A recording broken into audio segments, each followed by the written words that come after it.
I will try and make up some of the lost time. Not sure if I can make up all of the lost time.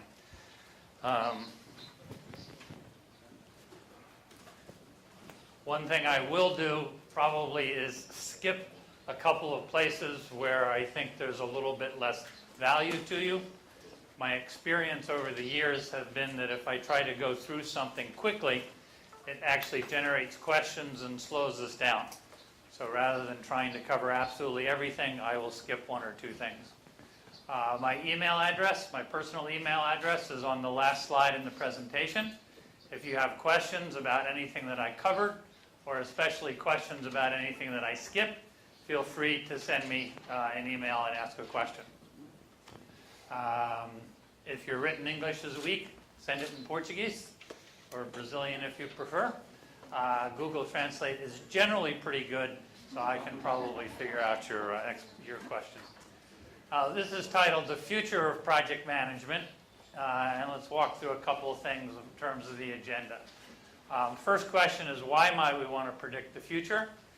After answering that, I want to talk about what I see as the current state of project management. Then we'll get into some selected trends. That's one of the places that I'll probably go through most quickly. And then I'll talk about some possible future states of project management and offer some specific predictions of what, in some cases, I think is going to happen, and in other cases, what I fear may happen. And we'll talk about that as we get to the end. All right, let's start with why predict the future. One button at a time. First, to make better decisions. Very simple perspective. If you think project management is going to be a growing profession, if you think there will be many jobs open for you, if you think there will be good compensation for you in the future, project management is a great thing to study. So you're making your personal decisions based upon your expectations of the future. The same is true for long-term career as well as for business decisions.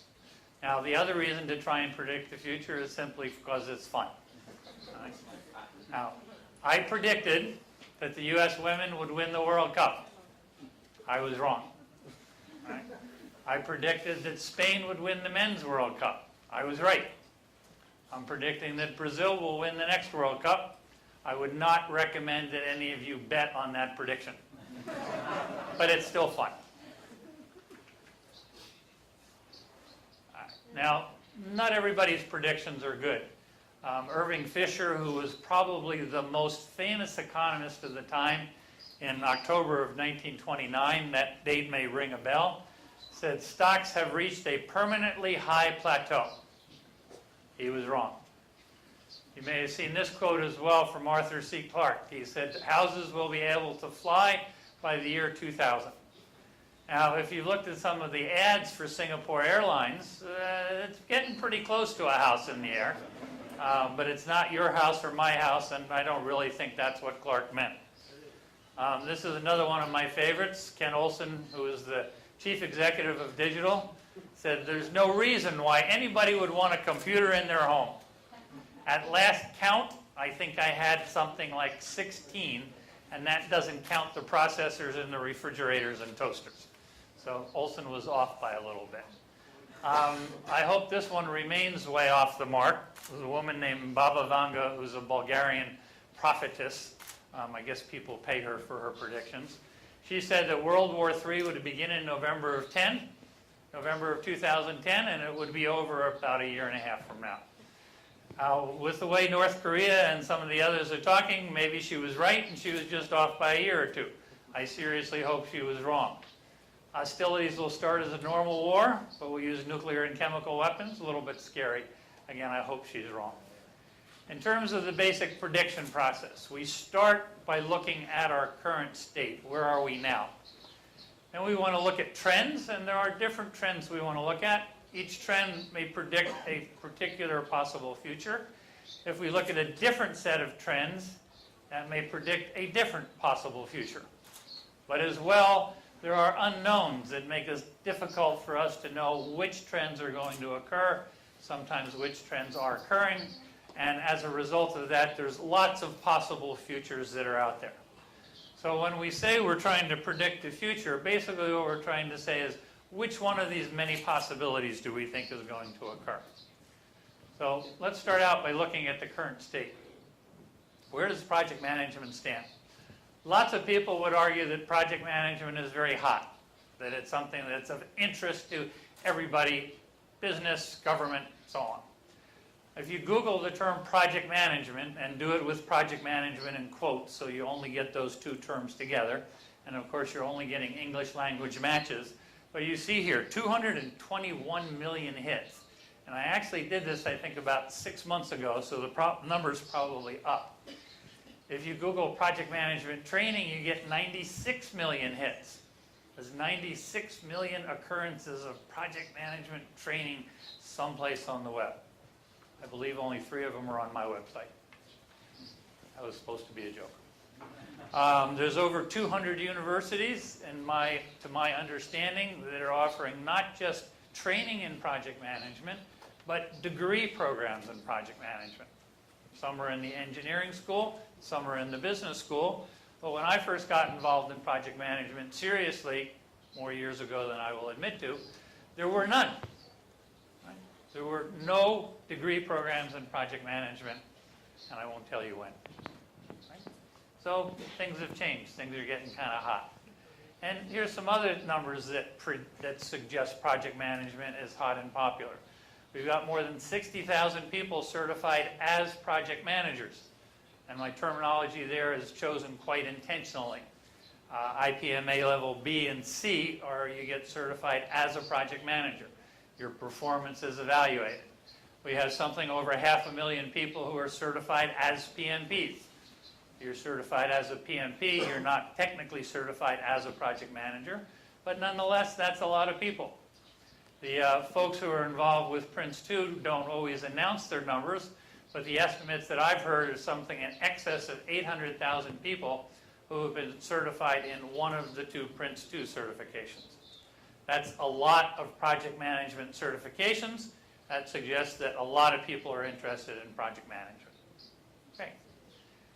Is project management really so hot? Well, most of you were here this morning, saw a different 2x2 matrix.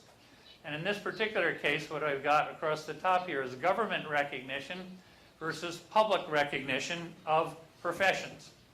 And in the upper right-hand corner here, we have things like physicians and lawyers that need government licenses of some sort in order to practice their profession. Those professions are also generally recognized by the general public, by you and me, the average person walking down the street.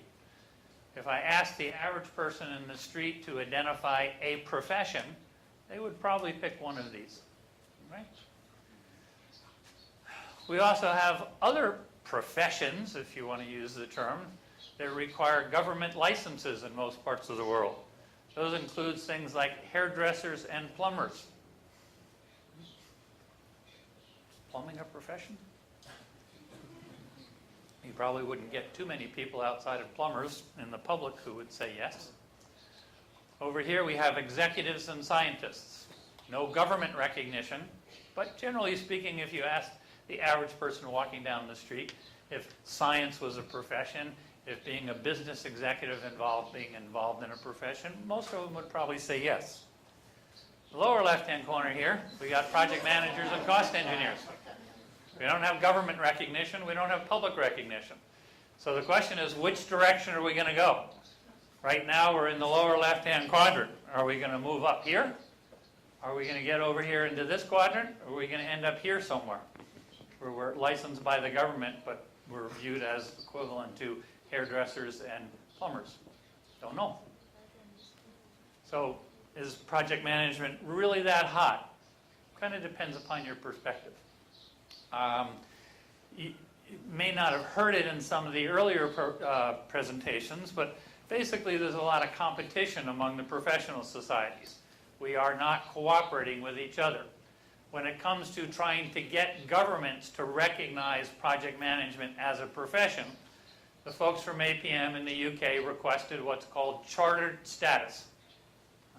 That's recognition by the government the same way there are chartered accountants, the same way physicians are chartered, the same way architects are chartered. There was only one major objection to their request, and that came from PMI. Now, if I'm PMI, I think they should be saying, gee, if project management becomes a recognized profession in the UK, that creates a precedent that would encourage other governments to recognize project management as a profession. That would be a wonderful thing. We could use that to get the US to recognize that. We could work with the PMI chapters in Australia to get the Australian government to recognize that. But instead, PMI protested. What was the basis of PMI's protest? PMI should be the only one that's allowed to certify and recognize project managers. Now, to me, that's not supportive of the profession. I'm not necessarily arguing that APM is supportive of the profession, because I think APM is looking to control the profession as well, at least in the UK. So I don't think either organization was operating from a truly altruistic perspective. If the question is quick. I would like to have a comment. Republic of South Africa has a chartered project management in construction industry. So it's chartered by the government. Sanctioned by the government? Yeah. Okay, I'll have to check with my friends in South Africa. I was not aware of that. Certification is also big business. Whether you're talking IPMA or PMI, basically certification revenues are greater than business revenues, or greater than membership revenues. PMI gets more money from its certification program than it gets from its annual dues. PMI has managed its money a little bit better than IPMA has. PMI currently has over 200 million US in the bank. 200 million US in the bank. Virtually all of that comes from certification. I think I could spend that money and support the profession. On the other hand, there's websites that sell credentials for $50. Right? There's a whole bunch of them. Some of them have names that sound like there's an International Association of Project Managers, which is IAPM. And there's a couple of other organizations that have names that sound like IPMA or sound like APM. And they'll sell you a credential for $50. One of them even claims that it's competence-based. They have, I think, 9 levels of certification based upon the number of years of experience that you have. So if you send them a letter and you say, hey, I've been working for a year, they'll give you a certification that they're level X or whatever it is. And if you can show 9 years of credentialing, they'll give you a level A, or 9 level, excuse me. If you can show 9 years of experience, they'll give you their top certification, which I believe costs $150 US, and a little bit more than just the 50. So people are buying this, and you can occasionally see resumes. I've seen some that have come across my desk. I've seen things online and in LinkedIn that says, I'm a certified project manager by this organization. It doesn't say a lot about us if we allow those things to occur, if we allow people to present themselves as recognized professionals when all they've done is buy a piece of paper. Now, there's also lots of misinformation. Fahad, was kind of your question earlier. If this is my view of the process groups, this is how I present it in my training programs, slightly different terminology from PMI or from ISO. But the main thing to recognize in this chart is that you have life cycle phases, and all of your projects, if they don't have life cycle phases, should have life cycle phases. One of the occasional points of confusion is that some people manage single phase projects. Construction is, in fact, a phase of a real estate development project, or an asset development project, whatever term you want to use. Some people in IT are not involved with requirements and design. They're just the programming staff, and they get a specification, and their view of the project is limited to that one phase. And if your project is limited to a single phase, you have a tendency to use these kinds of names for your phases when they're not really phases, they're process groups. But I've seen people trying to define project life cycles. In fact, there's probably at least 30 US states that have defined software development methodologies for their IT groups that have initiation, planning, executing, and closing as their phases. And I say, well, where'd you get these phases? And they say, from the PMBOK guide. Well, what happened to control? That's also in the PMBOK guide. Well, controlling is not a phase. Wait a minute. You've got a list of 5 things here that you're using as phases, and if you're going to accept PMI's names as correct and useful, how can you reject one of them? Well, there's never really a clear response. It causes huge problems for IT projects because you don't know where the requirements are done. Are requirements part of initiation or requirements part of planning? Is design part of planning or is design part of execution? So the fact that we have become less clear about the importance of the project lifecycle, I think over the last 10 or 12 years, is actually in many cases making projects less successful than they were before we had the ICB, before we had the PMBOK guide, before we had ISO 21500. All right, so that's the current state. It's a mixture. Some good things, some not so good things. Now let's look at a couple of trends. First trend is globalization. I'm going to read this quote to you. Modern industry has established a global market. Established national industries have been destroyed by new industries whose products are used in every corner of the globe. Fixed relationships have been swept away. All that is solid melts into air. Right, any ideas where this quote comes from? Communist Manifesto. Yep. Communist Manifesto, 1847. By Marx. Well, yeah, by Marx, 1847, right? Yes. Right. Now, a lot of people look at this and say, oh, well, you know, globalization, that's a new phenomenon. It's new, it's different. No. Globalization has been going on for at least 150 years, if not more. Some people will argue, well, it's different today. Well, prove it. So if we look at trends, we look at globalization as a trend, I'm not sure it's quite as big a trend as we might think it is. This is from an article in 2009 in Business Week. Nussbaum says that the backlash against globalization will encourage increased nationalization.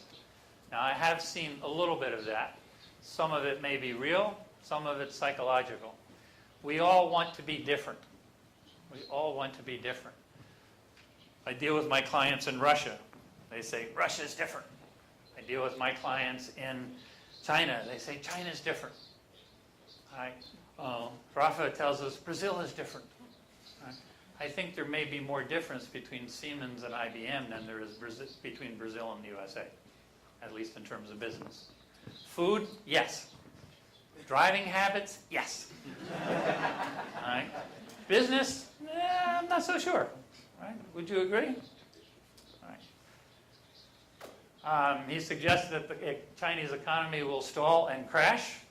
That worries me as far as trends. If the Chinese economy crashes, all bets are off. Nobody knows what's going to happen. China is a huge part of the global economy, both in terms of imports and exports. The investments that the Chinese have made in housing. There are many families in China that own 2 or 3 living units, and they may not be able to generate income from all of those units, and that could cause them to stop buying anything, and suddenly the Chinese economy goes from 8 to 10% growth down to 1 or 2% growth. That's going to affect everybody. In 2009, he says, American politics continues to get polarized. Yep, this is happening. I live in the U.S. and nobody talks to anybody. I shouldn't say. Everybody talks to everybody. Nobody listens. Right? Everybody has made up their mind before they begin talking. There is no open discussion of issues, financial issues, social issues, politics going on in the U.S. In many ways, it's scary. And he predicts that there will be big power military conflicts. Don't know that he's right. He didn't really put a time frame on it. But he expects within the next couple of years we're going to see some serious stuff. Could that have opportunities for project managers? Sure. The original project managers came from military engineering. So, you know, if you really want to get ready, join the Army, and you're guaranteed to have a job in project management. On the downside, in terms of trends, if I look at project management, I would maintain that there's been no visible growth in knowledge. There's been a big growth in the amount of literature that we have about project management. We have many people who are writing articles, but many of those articles are just recycling the same basic ideas, the same basic concepts. As of yet, there is no theory of project management. Now, I asked a friend of mine, Lynn Crawford from Australia, who's an architect by training, and I said, well, is there a theory of architecture? She says, yes, absolutely. And she gave me the names of a couple of books that propound different theories of architecture. We don't have a theory of project management. We say, you should plan. And if I ask why, usually the response that I get is, well, it's a project. It has to be planned. Of course. Right? But what is the theoretical underpinning for the need to plan, for the need to control? At present, there isn't one. There have been a couple of attempts at defining a theory of project management, but most of us in project management are doers. Right? We don't want to hear about theory. We want to get the job done. So when people say, give me your impression as a practitioner of this theory, we say, sorry, we're too busy. We got to get the next project done. So we don't have a theory yet. We don't even have any accepted first principles. Again, there have been a couple of attempts at laying out first principles or axioms. Planning, for example, might be one of them. But let's take a look at planning. Is planning good? Yes? Planning is good? Right? Could there be such a thing as too much planning? Or over-planning? Certainly, there's very often there's over-planning. So how much planning is enough planning? And the correct answer is, it depends. Right? But we don't have a theory to drive that decision about how much is enough. I have a client who has organized their project management career center has organized a process of helping projects get planned. And basically they develop something that they call a project definition document, which identifies the problem that you're trying to solve, identifies what the project will produce in terms of a product, also identifies some planning assumptions and constraints, as well documents the key deliverables. It takes them about 4 hours to get the user and the project team to agree on those 4 items. Whenever they work with a new person, the first question is, can we get it done in less time? Why do we need to spend 4 hours?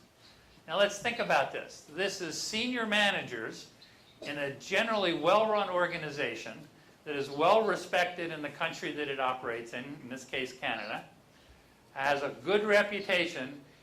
They may be investing $3 or $4 million in a project, and management is saying, why do we need to spend 4 hours to get the initial planning document done? 4 hours. Even if you've got 10 people in the room, it's such a small portion of the total project budget. You should be asking the question, we can get it done in 4 hours? Are you sure it's not going to take 8 or maybe even 2 days? But they're afraid to spend 4 hours. So first principles, not there. We have no shared language. As I mentioned this morning, this isn't just a question of English versus Portuguese. This is within project management.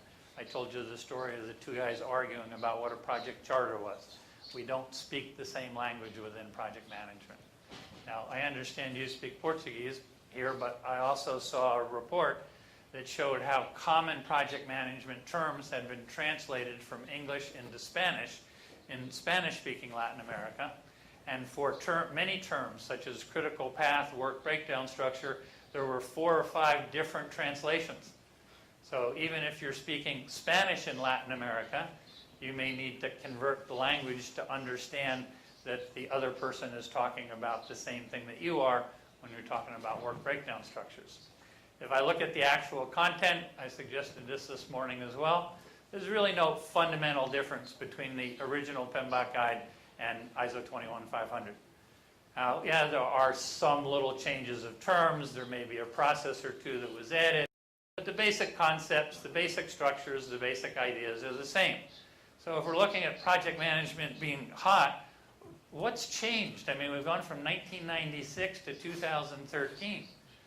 Right? That's a couple of years.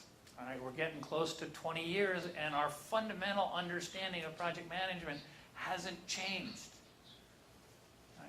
Do we want to be excited about that? Is it good that the industry is stable? Or is it bad that the industry is stagnant? I'm really not sure, but we should be aware of that. I think all of these things can be addressed.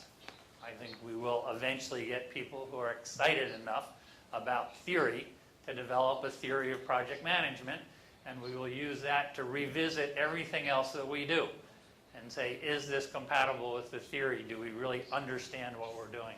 Do we know why we're doing it? And are we doing it because we understand why we're doing it, rather than just because somebody has told us we should?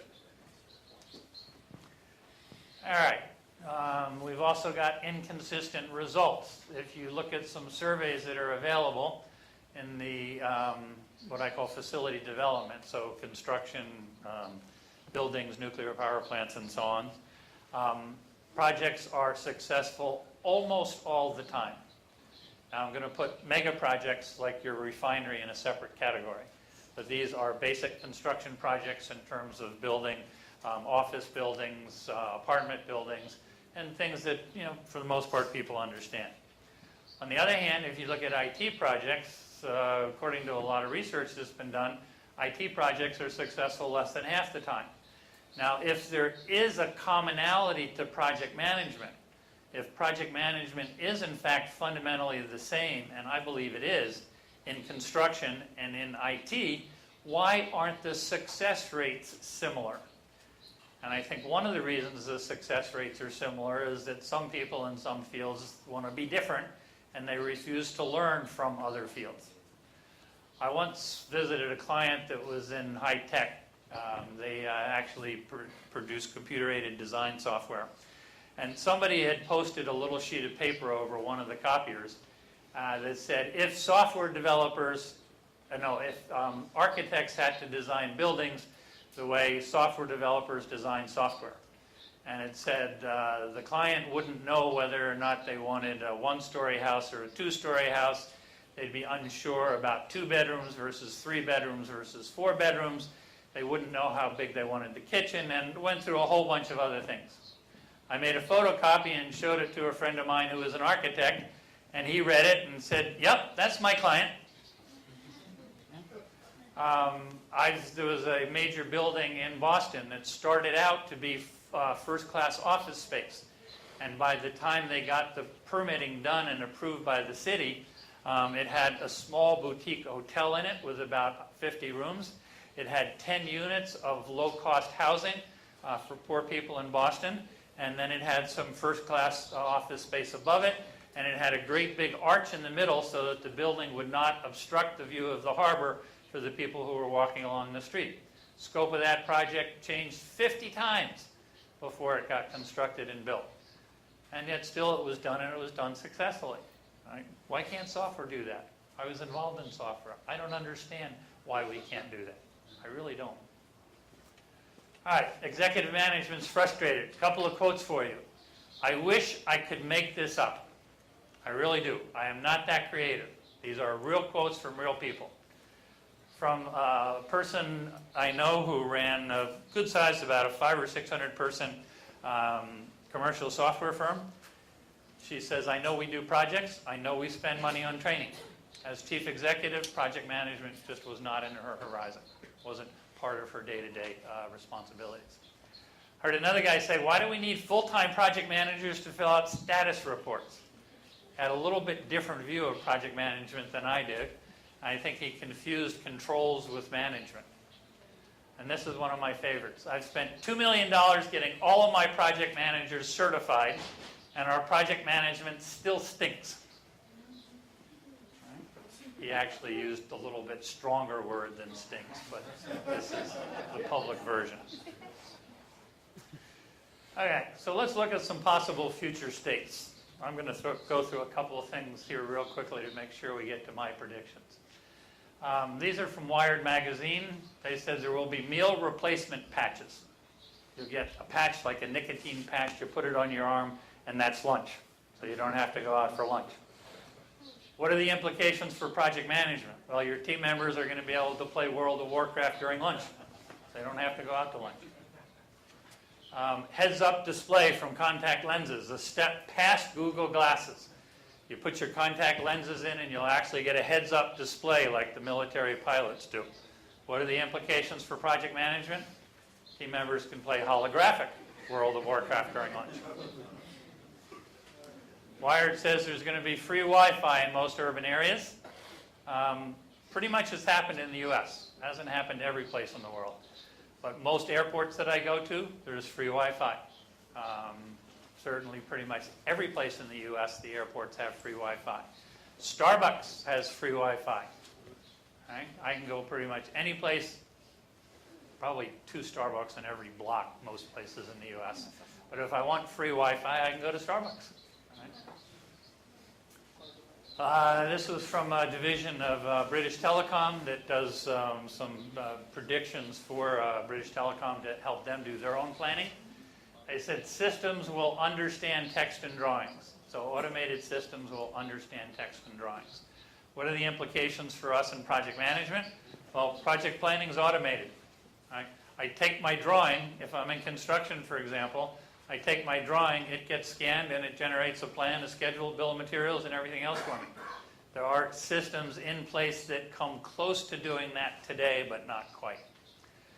It also suggests that expert systems are going to be smarter than we are in the future. We're still a little bit smarter than most expert systems. There are some expert systems that are better than us. Deep Blue, the chess player. Some of you may have seen the Jeopardy, what did they call it? IBM called the computer Watson. The computer that was designed to play Jeopardy and beat the Jeopardy champions. There are some medical systems that do a better job of diagnosis than trained physicians. So in some cases, this is already happening. For project management, what are the implications? Corrective action is automated. We say, oh, we're a week behind schedule, we're $10,000 over budget. We push the button and say, what should I do? And the computer says, start working overtime. That was supposed to be a joke, too. All right, virtual companies, I think, are going to dominate. That suggests that project managers are going to get to work at home. Or, excuse me, BT was saying that virtual companies will dominate, although the fact that I think it's Google is now requiring all of their employees to come into work, not allowing as many to work at home. Maybe BT is wrong, I'm not quite sure. I've always had a strong preference for being physically present with someone. In terms of managing a virtual team, and many organizations do have virtual teams, what all the research says is that if you get the team together face-to-face at the beginning, your virtual meetings are much more effective. And if you do have to deal with a virtual team, I would do my best to get them together face-to-face. I can hear you, I can smell you, I have some understanding of what you look like, how you behave, I have an opportunity to get to know you as a person, and then it's easier to communicate with you virtually. So not only do project managers get to work at home, but you might even learn your children's names as this comes to pass. Okay? Any of you ever experienced that? You walk in the door 9 o'clock at night after working a long day, and your kid goes running to your spouse going, who's that stranger at the door? All right, so some more predictions. Then I'll do these real quick. Cosmos magazine, this is not the woman's magazine Cosmo. This is a science magazine Cosmos. Suggested that global warming will in fact cause the oceans to rise. So emergency PM may in fact soon become a very hot growth sector. Civil engineering will be needed to build dikes, and probably Wall Street's going to have to move out of New York because the streets of lower Manhattan will all be flooded. Suggests that the search for extraterrestrial intelligence will in fact find extraterrestrial intelligence. Massive investment in space. Right? Some people are going for exploration, others going for defense. In either case, lots of investment in space. This, I think, is going to happen. It says cancer will be whipped by the year 2020. What are the implications for project management? Huge increase in productivity. Right? Given current lifespans these days, most of you are going to get cancer at some point. If cancer becomes a curable disease, right, it means people that would otherwise have to stop working at 45 or 50 or whatever, either through death or a serious case of cancer, will continue to be available. Could seriously change the way we manage projects in terms of staff, could seriously change the way companies hire and train if we truly expect that people will be around for a much longer time. All right, my predictions. I can't read my watch with my glasses on. Okay, I'm going to be 3 minutes late. Maybe 4. All right. First of all, project management is not going away. Right? There have always been projects, there always will be projects. There have always been project managers, there always will be project managers. I'm not even convinced that the amount of money we spend on projects has changed in the last 30 or 40 years, at least as a percentage of gross domestic product. I think people are more aware of projects, people are more aware of project management, but are we actually spending more money on projects as a percentage of our economy? I'm not sure. But we're not going away. Paul Dinsmore this morning mentioned TQM. TQM as a concept has kind of gone away. Nobody talks about TQM anymore, but they talk about Six Sigma or they talk about ISO 9000. The basic concepts are the same.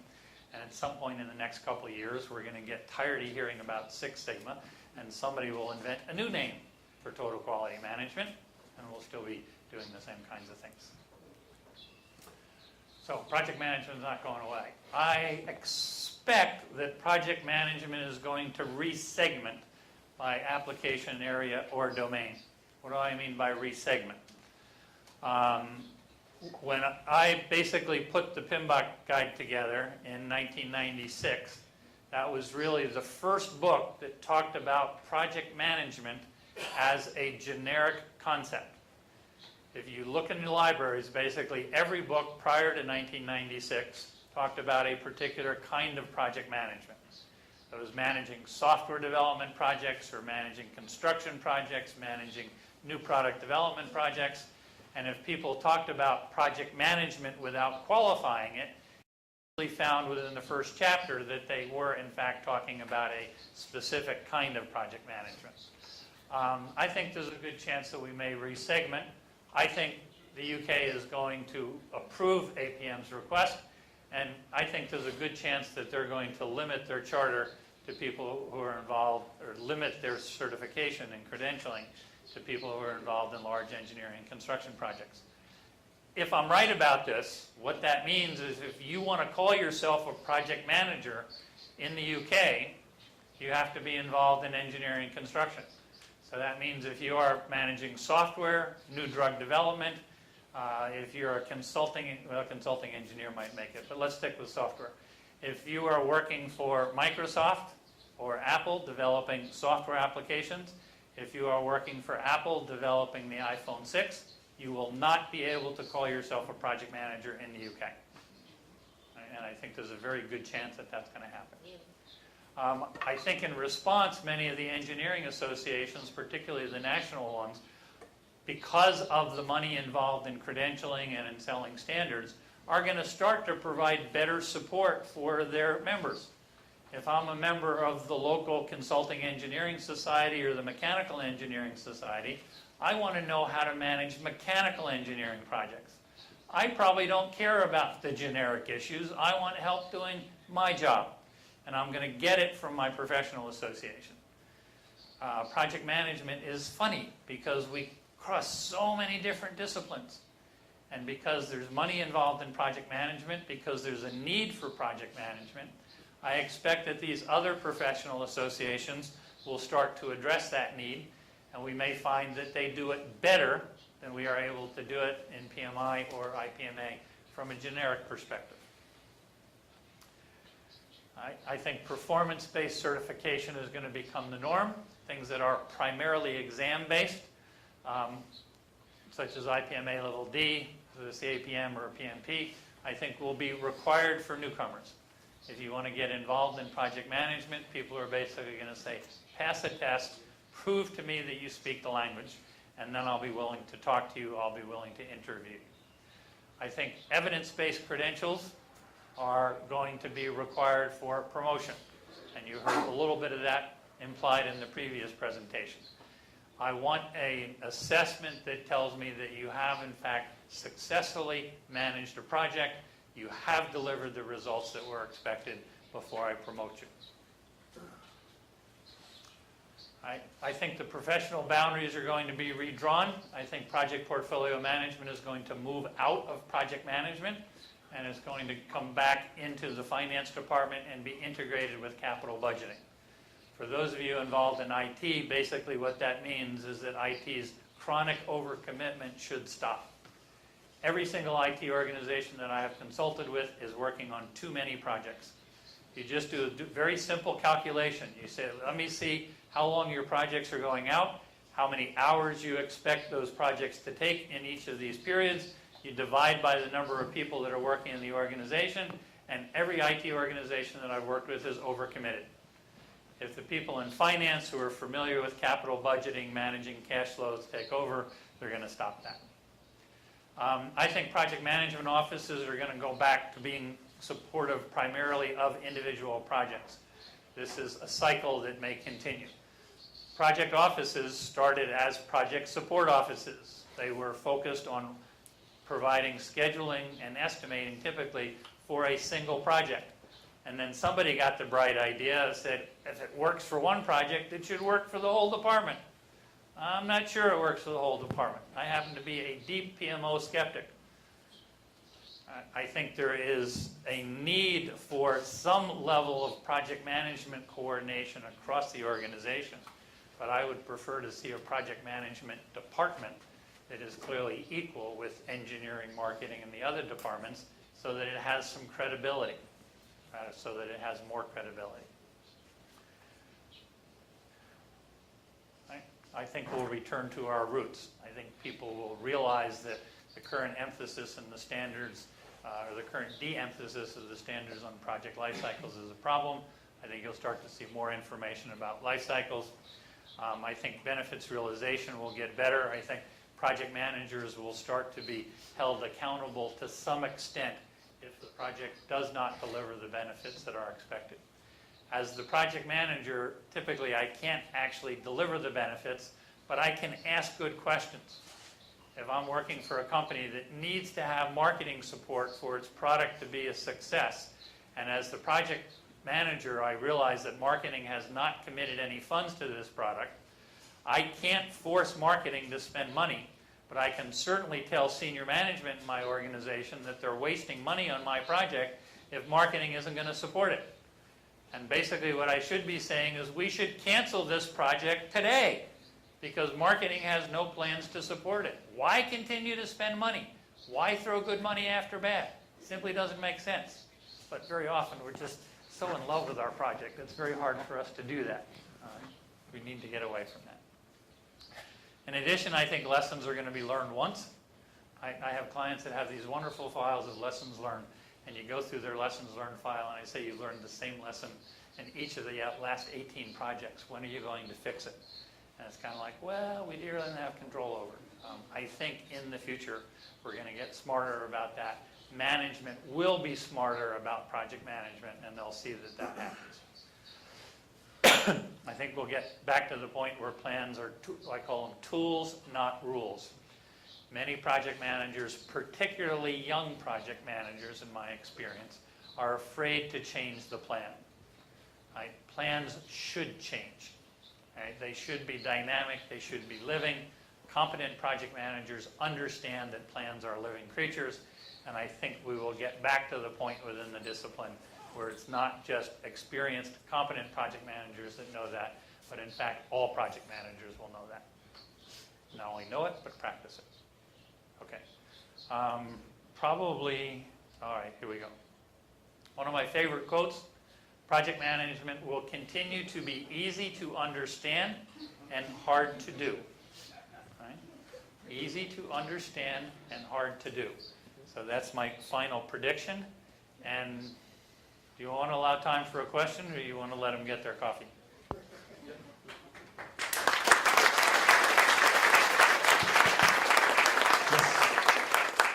If someone have some question, we will have 1 minute. Yeah. Serdan, we use process to implement projects and use project to implement process. We have had some demand to implement project and process management office. Do you have some demand in the United States about this? Do you think is a trend? I'm not sure I understand the question. Could you do Project and project management office. project management office? Project and process. Okay, To do both things. what do you mean by process? Process. Business process management, BPM. Okay. To do the same thing in the same office. Yeah. Let me clarify. We have a business process management process, which designs business processes, and then we have project management, which also has processes to manage projects. Okay. So the idea is to have an office which supports both.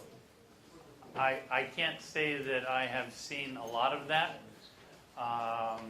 That doesn't mean that it doesn't exist in the U.S. It probably means more that I've been spending a lot of time outside the U.S. in the past few years, so I haven't seen it. My immediate reaction says, if you have people who are capable of doing both, why not?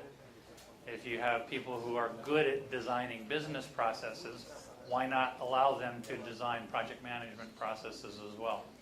However, there are some fundamental differences between business processes, which are intended to be repeated and followed, and project management processes, which to me are generally intended to be guidelines.